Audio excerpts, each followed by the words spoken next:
Donc, la règle,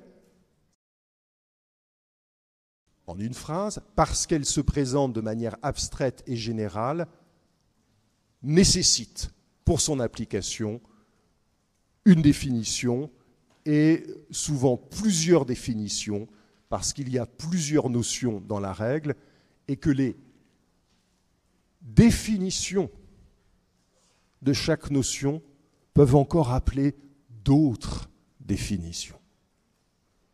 C'est pour ça que j'ai mis l'article 371-1 qui est une définition, mais une définition qui en appelle d'autres. Qu'est-ce qu'on dit? Qu'est-ce qu'on met derrière droit? Qu'est-ce qu'on met derrière devoir? Qu'est-ce qu'on met derrière intérêt de l'enfant? Mais il y a pire que ça. Il y a pire que ça, c'est que dans les textes, il y a des notions qui sont volontairement introduites alors que le législateur, que l'auteur du texte a parfaitement conscience de l'extrême difficulté, sinon l'impossibilité de la définir. Ces notions, on les appelle des standards juridiques. Qu'est-ce qu'un standard juridique? C'est une notion qui est sans doute susceptible d'être définie, mais c'est une définition qui reste à l'état de potentialité. On ne pourra jamais, derrière la notion, mettre une phrase qui permettra de l'expliciter d'une manière complète. C'est donc une notion qui est plastique, qui a une plasticité à laquelle le juge donnera au fil des espèces un contenu formulé en termes généraux, mais malgré tout dans des circonstances bien particulières, et donc auquel le juge donnera un contenu évolutif en fonction des circonstances. Regardez ces textes. Il y a deux standards à identifier. Dans le premier texte, qui est capable de définir l'intérêt de l'enfant?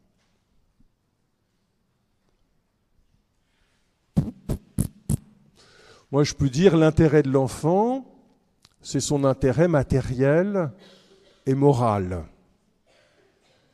Qu'il ait les moyens de sa subsistance et de son éducation, et moral, qu'il ait une situation affective équilibrée. Mais, vous savez, j'avais pris l'exemple du droit allemand, même si j'ai caricaturé un peu, en l'opposant au droit français. L'intérêt de l'enfant, lorsque les parents sont séparés, en droit français, c'est qu'il ait un lien avec ses deux parents. En droit allemand, mais aussi en droit néerlandais, comme ça, empiriquement, le modèle est différent. L'équilibre affectif, c'est de reconstituer la cellule familiale autour d'un des parents. Donc vous voyez que, on peut dire l'intérêt de l'enfant, c'est ce qui assure son confort matériel et moral. Mais vous voyez bien que sous confort matériel, ça, on peut à peu près s'entendre, mais sur confort moral, les choses peuvent changer. On est en présence d'un standard. On peut donner quelques caractéristiques, mais il est impossible de donner une définition qui soit suffisamment précise, ce qui permettra au juge de s'adapter en fonction des circonstances. Il y a un autre standard en bas, une notion qui me dit quelque chose, mais que je serais bien en peine de définir. La bonne foi.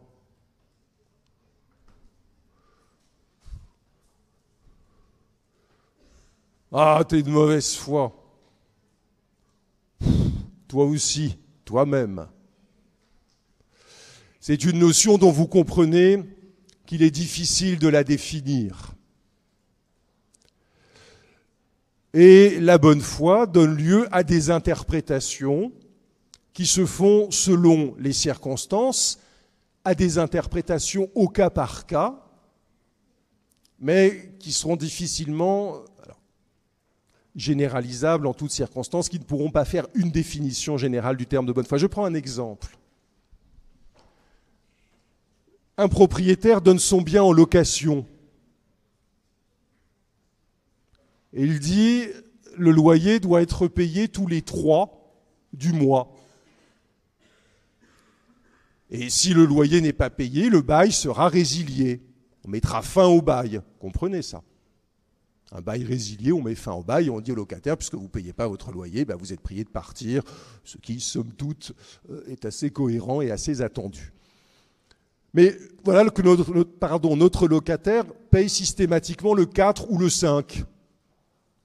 Et le propriétaire qui veut s'en débarrasser pour d'autres raisons dit « Ah, vous devez payer le 3, mais comme vous me payez le 4, je considère que vous ne respectez pas vos obligations et je vous demande de partir. » Vous voyez bien que le comportement n'est pas de bonne foi, que le comportement est de mauvaise foi.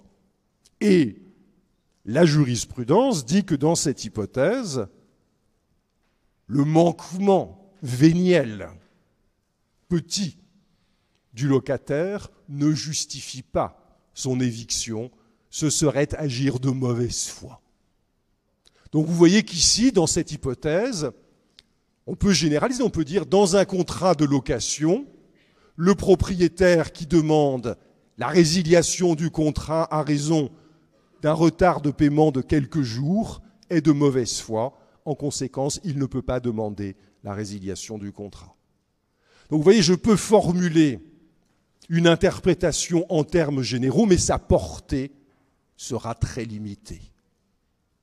Donc vous le voyez, à première lecture, et quelle que soit l'ancienneté des textes, il y a besoin d'interpréter, de faire parler le texte. Alors pour faire parler le texte, la première chose qu'il faut savoir, c'est tout simplement savoir lire. J'ai pris dans le cours polycopié l'exemple de l'article 1195. Ici, j'en ai pris un autre, l'article 20.1 du Code civil. Lisez bien la phrase. La filiation de l'enfant n'a d'effet sur la nationalité de celui-ci que si elle est établie durant sa minorité. Bon, c'est un texte sur la nationalité. Quand vos parents sont de nationalité française, les enfants le sont. Okay. Il n'y a pas que ça, mais c'est évidemment l'hypothèse la plus simple. La filiation de l'enfant n'a d'effet sur la nationalité de celui-ci que si elle est établie durant sa minorité.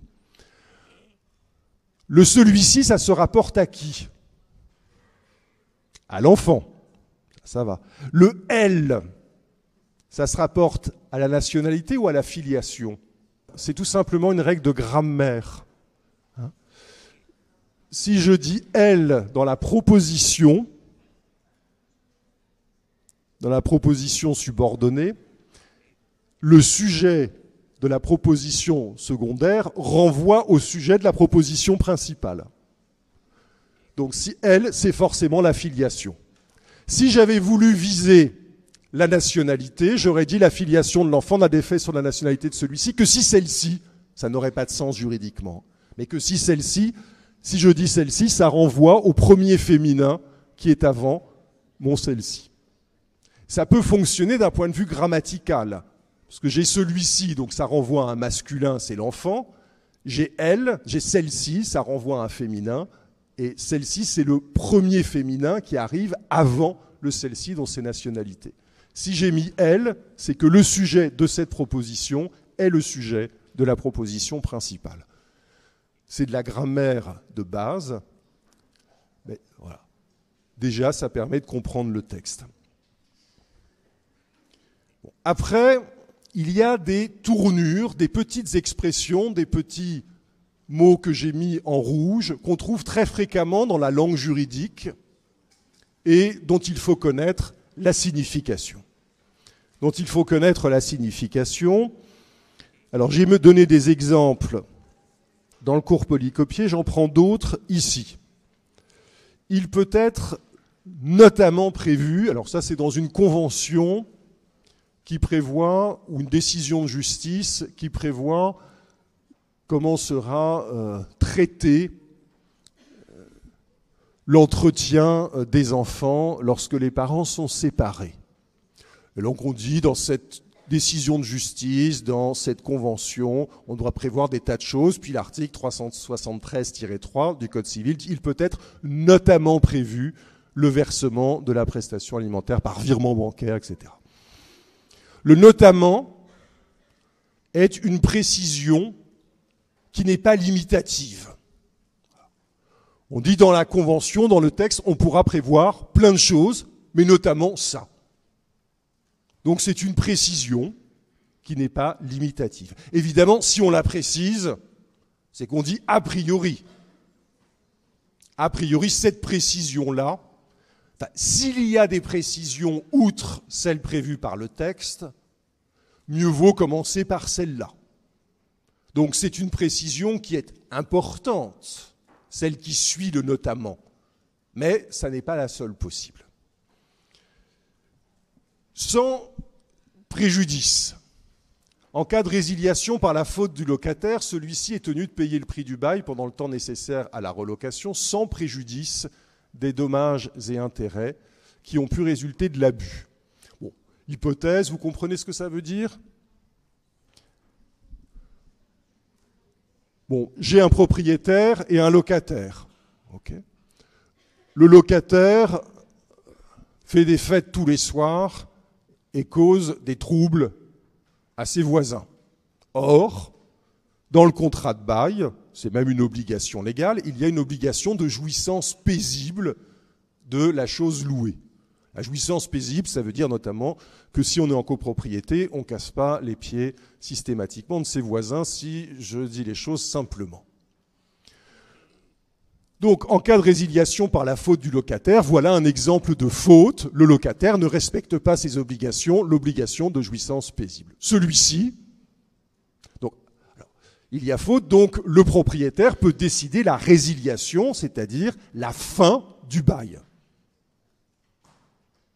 La fin pour l'avenir. Okay. Donc, résiliation, on met un terme au bail.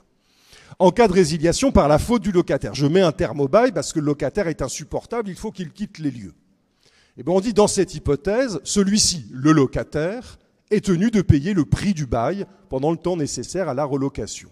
Donc le propriétaire est en droit de lui dire « je suis contraint de vous donner congé parce qu'il y a urgence ». C'est même moi qui vais être mis en difficulté par les autres propriétaires du voisinage. Et donc, il faut que je retrouve un nouveau locataire. Ça va prendre un certain temps. Eh bien, ce temps perdu par votre faute, c'est vous qui en supporterez le coût. Donc, vous paierez le prix du bail pendant le temps nécessaire à la relocation. OK ? Sans préjudice des dommages et intérêts qui ont pu résulter de l'abus. Sans préjudice, ça veut dire indépendamment, abstraction faite des dommages et intérêts qui ont pu résulter de l'abus, de la faute du locataire. Concrètement, ça veut dire quoi ? Ça veut dire que le locataire, non seulement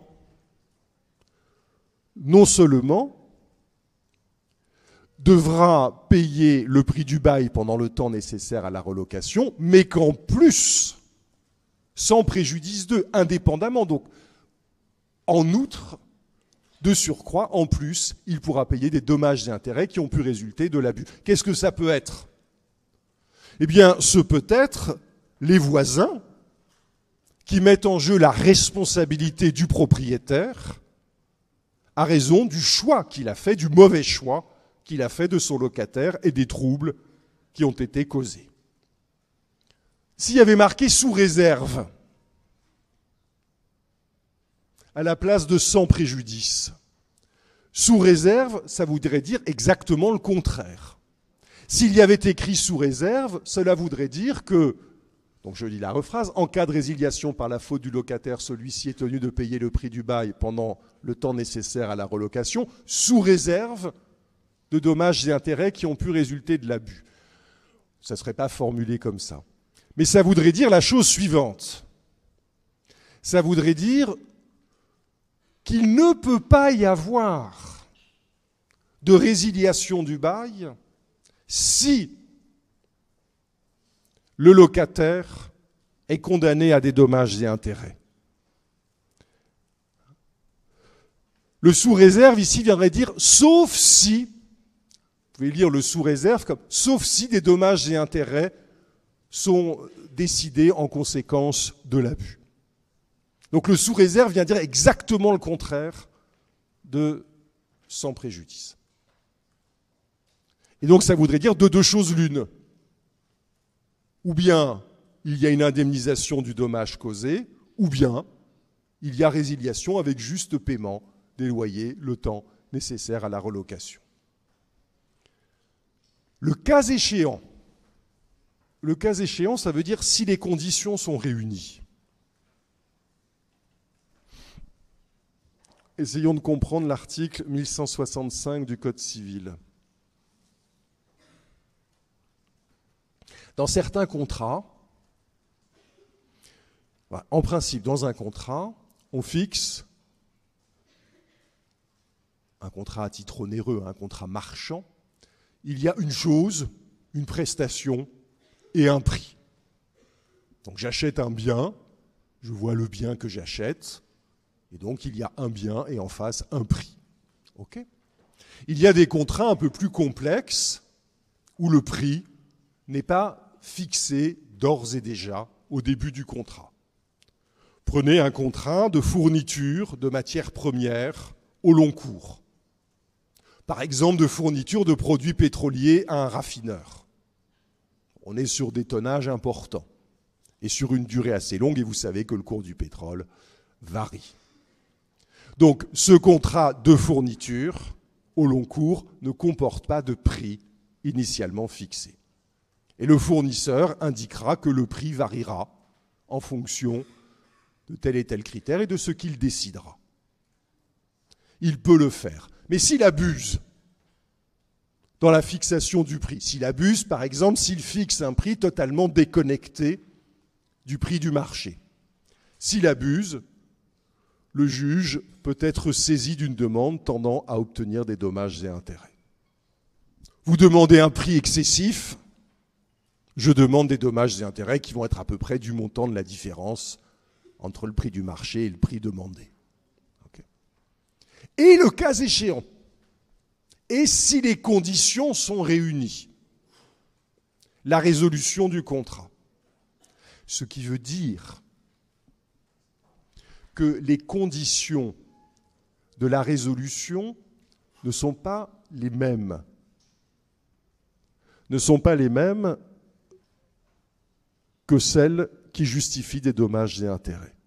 Pour qu'il y ait résolution, c'est-à-dire fin du contrat, ce n'est pas totalement synonyme, mais vous pouvez retenir que résiliation et résolution, ça veut dire à peu près la même chose. Pour qu'il y ait résolution ou résiliation, il faut que la faute soit tellement grave qu'elle empêche la poursuite du contrat. Donc l'article 1165 dit « S'il y a un abus dans la fixation du prix, c'est une faute qui justifie des dommages et intérêts. » Mais ça ne veut pas dire que, éventuellement, celui qui fixe le prix peut ne subir que des dommages et intérêts. Si son abus est tellement excessif qu'en réalité il y a une perte de confiance entre les parties et qu'il faut mettre un terme au contrat, alors, en plus des dommages et intérêts, on pourra imposer qu'il soit mis un terme au contrat. Mais le cas échéant vient dire que ça n'est pas mécanique. Ça n'est pas mécanique. En cas d'abus, il y a des dommages et intérêts, ça c'est sûr, mais si d'autres conditions sont réunies, le caractère particulièrement excessif de l'abus, alors, en plus des dommages et intérêts, on pourra prononcer la résolution du contrat. Le cas échéant, c'est en plus si. En plus si les conditions sont réunies. Donc, nonobstant, ça veut dire peu importe. Le contrat peut à tout moment, et nonobstant toute stipulation contraire, être résilié au nom de la personne protégée. Peu importe le contexte, ça veut dire le contrat peut à tout moment, et peu importe qu'il y ait une stipulation contraire. Alors ça peut être toute stipulation, et nonobstant toute disposition contraire. C'est-à-dire qu'il y a peut-être une règle, une norme résultant d'un contrat, une norme individuelle, même une norme générale, une règle plus spéciale, qui dit le contraire, on s'en moque. Nonobstant, peu importe qu'il existe des règles contraires. Donc savoir lire, maîtriser ces tournures de phrases propres au droit et maîtriser la terminologie. Je vous ai balancé une série de mots. Certains vous disent quelque chose, d'autres non. Et ceux qui vous disent quelque chose sont de faux amis. Et ceux qui ne vous disent rien sont a priori plus rassurants, parce que vous savez que ce sont des termes juridiques. Paiement. Paiement, a priori, ça renvoie au versement d'une somme d'argent. Vous payez en carte ou en espèces. Vous payez en carte ou en espèces. Le paiement en droit couvre cette hypothèse, mais le paiement, c'est l'exécution d'une obligation. Que ce soit une obligation de somme d'argent ou une obligation de faire ou une obligation de remettre un bien parce qu'il a été acheté. Un arbitrage. Un arbitrage, dans le langage courant, c'est un compromis. En tout cas, une mise en balance d'intérêts contraires et on fait un arbitrage. Soit on donne plutôt raison à l'un ou à l'autre, ou partiellement aux deux, ou voilà. Un arbitrage en droit, ce n'est pas ça. Un arbitrage en droit, c'est une technique de justice privée. Dans un délit. Un délit, pour vous, c'est une infraction pénale plutôt grave. C'est plus grave qu'une contravention, c'est moins grave qu'un crime, mais c'est pas terrible. Les trois principaux délits, c'est le vol, l'abus de confiance et l'escroquerie. Ben, en droit, le délit, c'est sans doute cette infraction, mais le délit est aussi, le terme de délit est aussi utilisé pour désigner une simple faute civile. Donc je prenais l'exemple, tout à l'heure, je ne sais plus quelle faute j'avais pris, celui qui renverse l'autre avec sa trottinette, le banquier qui prête mal de l'argent, le propriétaire, bon, encore là, c'est pas tout à fait la même chose, mais bon, bien, toutes ces fautes sont également désignées comme des délits. Alors, quand on veut être précis, on dit les délits civils et les délits pénals. Mais quand on utilise uniquement le mot délit, pour un juriste, ça veut dire toute faute, qu'elle soit civilement ou pénalement sanctionnée. Pouvoir. Le pouvoir, c'est la puissance. Et le fait est qu'en droit, nous avons des illustrations du terme pouvoir utilisé avec cette acception de puissance. Quand on dit le pouvoir exécutif ou le pouvoir législatif, on dit aussi la puissance législative, la puissance exécutive. On le dit moins souvent, mais on peut le dire. Sauf qu'en droit privé, le terme de pouvoir désigne tout autre chose. On en a déjà parlé. Le pouvoir, c'est la capacité à agir dans l'intérêt d'autrui. L'autorité parentale, c'est juridiquement un pouvoir. C'est la capacité qu'ont les parents d'agir dans l'intérêt de leurs enfants. L'absence. L'absence, bon, c'est le contraire de la présence. L'absence peut être aussi, dans le langage courant, la défaillance. Je fais l'appel, ah, il est absent. Et puis, quand l'étudiant revient, on dira, vous avez une absence. Voilà. Et attention, au bout de 2 ou 3 absences, je ne sais plus, vous n'aurez pas le droit de passer l'examen et c'est très bien. C'est une bonne règle. Bien. Mais l'absence en droit, c'est quelque chose, ça peut être ça, mais c'est quelque chose de différent. L'absence renvoie à un mécanisme juridique qui permet de traiter comme pratiquement comme une personne décédée, une personne qui a disparu depuis un certain nombre d'années.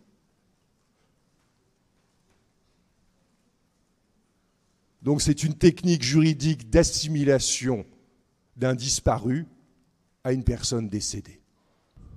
Le tiers, on pense au un tiers, hein, on pense à la quantité.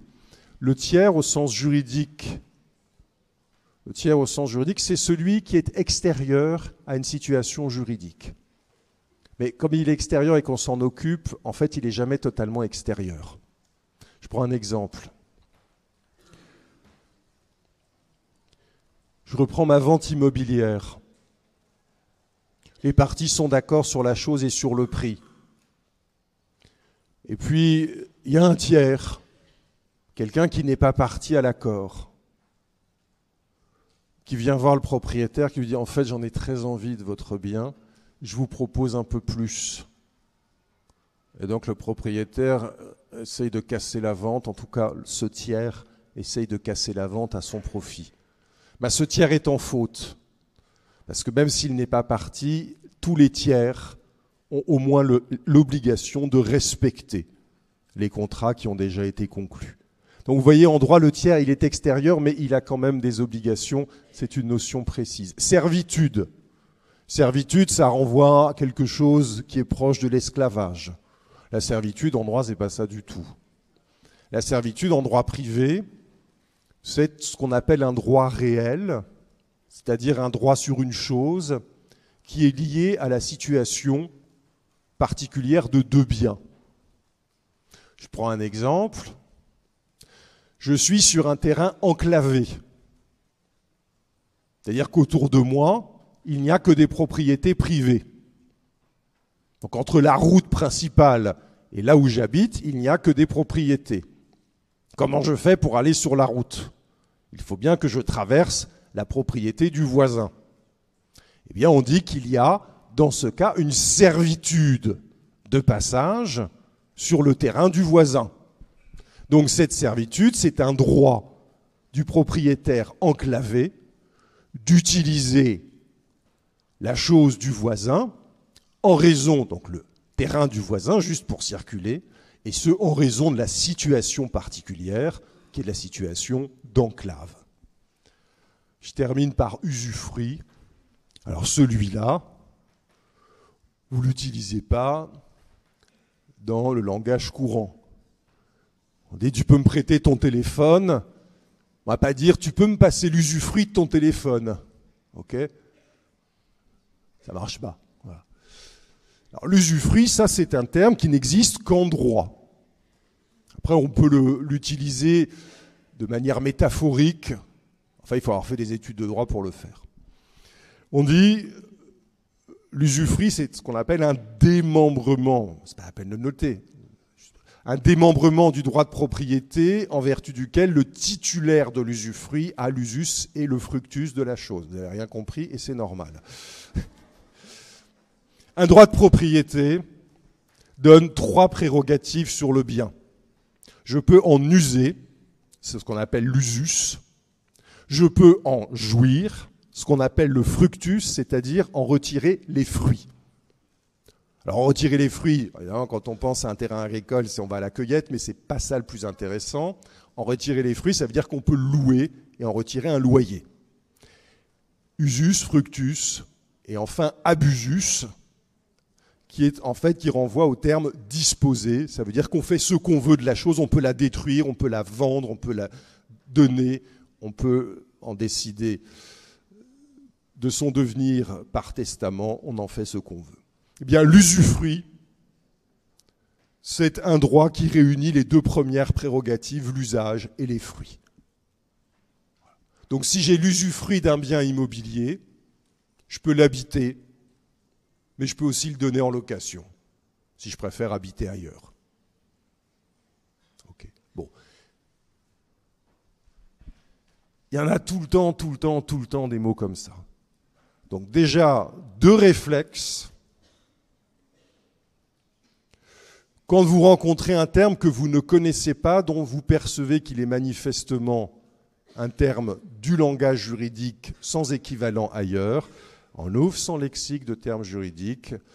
Voilà pour la partie qui relève de l'exégèse, de la lecture du texte, de l'identification de son sens.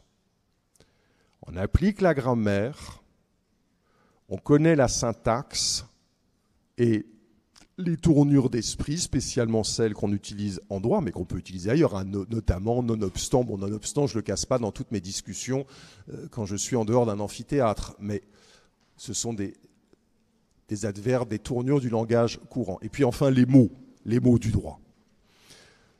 Là, on a le sens d'un texte. Et ensuite, seconde question possible, comment interpréter le texte au-delà de l'explicitation de son sens?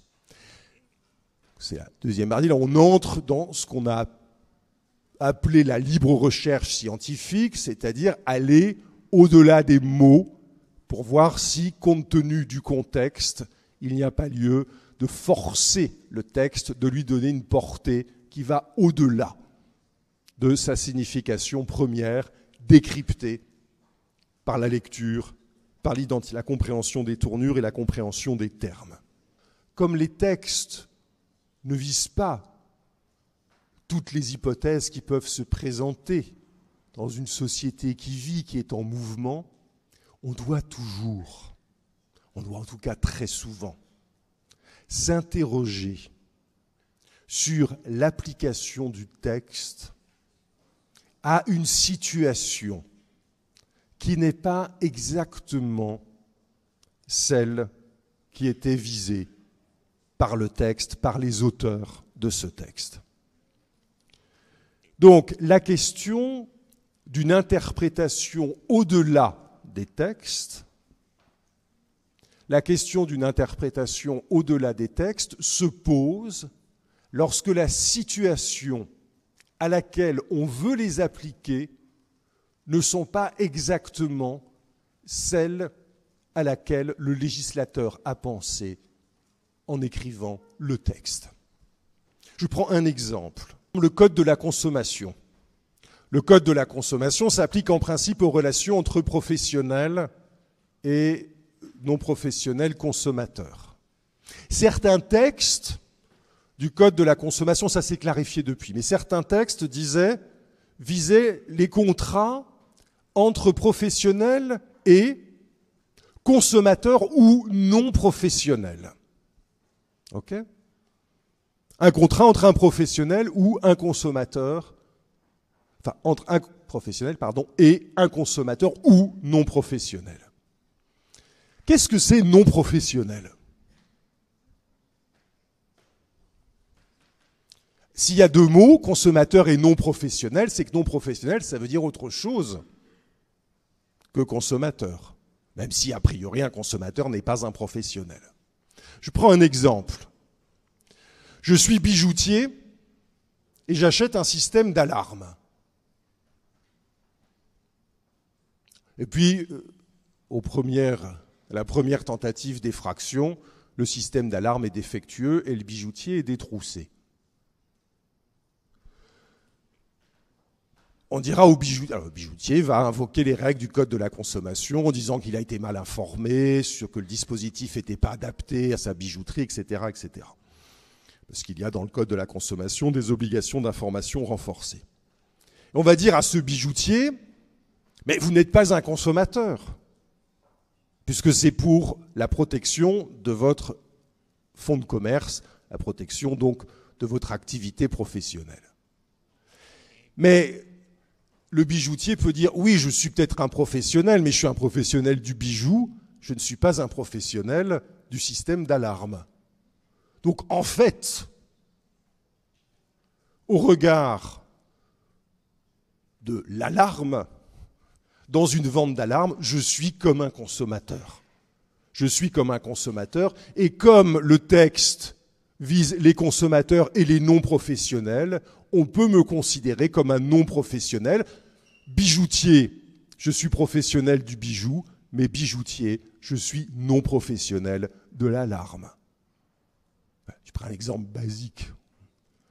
Et vous voyez bien que dans cette configuration, on va se demander si on peut appliquer un texte du Code de la consommation, donc a priori conçu pour des contrats conclus entre professionnels et consommateurs, si on peut étendre cette règle qui vise le consommateur et peut-être malencontreusement le non-professionnel, si on peut étendre ce texte à une hypothèse qui n'est pas exactement celle prévue par le texte, l'hypothèse d'un professionnel, mais qui est non professionnel, non sachant au regard du contrat qu'il conclut. Et là, dans cette hypothèse, où on est aux bordures du texte, on ne peut plus se contenter de faire de l'exégèse. Et il faut se dire, mais quelles sont les finalités? Alors, qu'est-ce qu'on peut faire? Vous voyez, il y a des techniques, il y a ces petits arguments qu'on désigne par des formules latines, a pari, a fortiori, a contrario. Dans l'hypothèse que je prends, on peut dire que le bijoutier, c'est un professionnel, et on peut dire le non-professionnel, on ne sait pas ce que c'est, mais ce n'est pas un bijoutier, ce n'est pas un professionnel. Donc on peut dire, l'article, les textes du Code de la consommation doivent être interprétés a contrario, c'est-à-dire que dans l'hypothèse où la partie au contrat n'est pas un consommateur, alors la règle du Code de la consommation ne s'applique pas. On peut dire, donc si j'interprète a contrario, je prends une règle un peu simple, mais en fait elle existe dans le Code de la consommation, sauf à être un peu plus renforcée. On va dire, tous les consommateurs, voilà la règle, tous les consommateurs ont le droit à une information renforcée sur les produits dont ils font l'acquisition. Ce texte n'existe pas, mais nous avons une règle qui ressemble à ça. Donc tous les consommateurs ont le droit, ou le consommateur a le droit à une obligation renforcée sur le bien dont il fait l'acquisition. A contrario, si on interprète ce texte a contrario, ceux qui ne sont pas consommateurs, donc ceux qui n'acquièrent pas pour leurs besoins personnels, ne peuvent bénéficier de cette obligation renforcée. Donc le raisonnement a contrario consiste à dire qu'on n'applique pas la règle dès lors que la situation est sensiblement différente de celle qui est visée par le texte. Dès lors que la situation réelle ne correspond pas exactement à la notion qu'utilise la règle.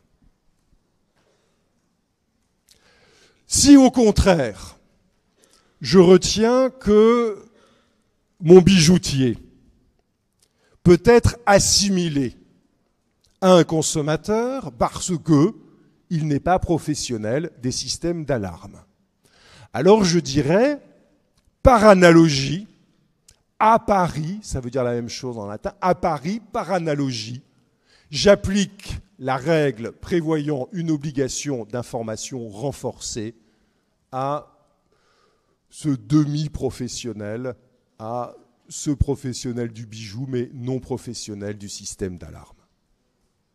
A fortiori, c'est un a pari renforcé.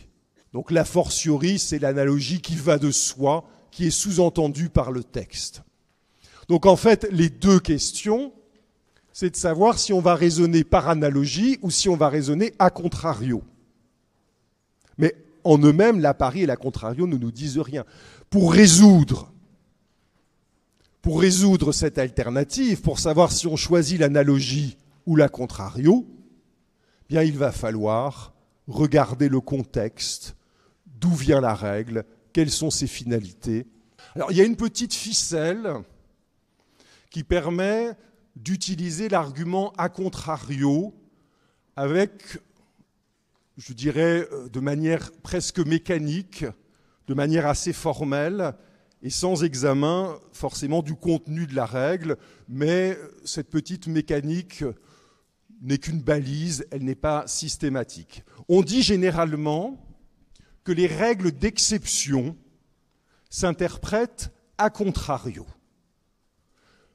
Lorsque je vous ai parlé des principes dans l'étude des normes générales, je vous avais dit attention, il faut distinguer règle de principe et principe au sens strict. Vous savez, la règle de principe, c'est la règle qui s'impose tant qu'il n'y a pas d'exception. Et puis la règle d'exception, c'est la règle qui déroge à la règle de principe. Eh bien, lorsqu'il y a une règle d'exception, on dit généralement que la règle d'exception s'interprète a contrario. Mais c'est quelque chose qu'il faut retenir, mais ça n'est pas, cette mécanique n'est pas totalement fiable en pratique. Exemple que j'ai déjà pris, sur lequel je vais encore un peu raisonner, avant d'en prendre un autre un peu plus compliqué. Exemple, les règles protectrices du consommateur. A priori, ce sont des règles d'exception aux règles de principe qui sont fixées par le Code civil, règles de principe fixées par le Code civil et qui s'appliquent à l'ensemble des contrats. Vous savez ce que c'est, qui s'appliquent à l'ensemble des contrats conclus entre personnes privées. Et puis on dit, par exception, il y a des règles qui sont sensiblement différentes lorsque les contrats sont conclus entre des professionnels et des consommateurs. Et donc, on dira que les règles qui s'appliquent aux contrats de consommation, donc contrats entre professionnels et consommateurs, que les règles qui s'appliquent aux contrats de consommation sont des règles d'exception par rapport aux règles du Code civil qui s'appliquent à tous les contrats. Et donc, on peut se dire, a priori, les règles applicables aux consommateurs sont des règles d'exception, donc elles s'interprètent a contrario. Et si dans un contrat, il n'y a pas de consommateur au sens strict, c'est-à-dire quelqu'un qui contracte pour ses besoins personnels, s'il n'y a pas de consommateur au sens strict, c'est-à-dire quelqu'un qui contracte pour ses besoins personnels, alors les règles du Code de la consommation ne s'appliquent pas. A contrario, elles ne s'appliquent pas. Il y a lieu de revenir aux règles de principe qui sont celles du Code civil. Mais, c'est pour ça que je reste sur cet exemple, en fait, en pratique, cet argument a contrario ne fonctionne pas de manière mécanique. Je vous ai déjà indiqué l'hésitation qui existait sur la notion de consommateur. Et on se demande, moins aujourd'hui, mais enfin on s'est demandé, et on s'est demandé utilement, on s'est demandé s'il ne fallait pas assimiler au consommateur le professionnel qui est incompétent par rapport à l'objet du contrat, et donc le professionnel qui, étant incompétent par rapport à l'objet du contrat, se retrouve en fait comme un consommateur à l'égard de l'autre contractant. Et j'avais pris cet exemple, dont vous vous souvenez sans doute, le bijoutier qui fait installer un système d'alarme. Le bijoutier est un professionnel du bijou, mais pas du système d'alarme. Et donc, quand il fait installer un système d'alarme, eh bien, somme toute, il est comme un consommateur. Il est sans doute professionnel, mais n'y connaissant rien au système d'alarme, il est à l'égard de celui qui lui vend le système comme un consommateur. Et donc, vous voyez qu'ici, dans cet exemple, si on étend les règles protectrices du consommateur à ce professionnel sans compétence, eh bien vous voyez qu'ici on ne raisonne plus a contrario, mais au contraire par analogie. Ce qui veut dire qu'en réalité, la clé de l'interprétation suppose la recherche des finalités de la règle et du droit. Je m'explique. Pour savoir si on va appliquer un texte, une règle, à des situations sensiblement différentes de celles que cette règle définit, bien, il faut s'interroger sur les finalités de la règle et plus généralement sur les finalités de l'ordre juridique du droit considéré comme un ensemble cohérent.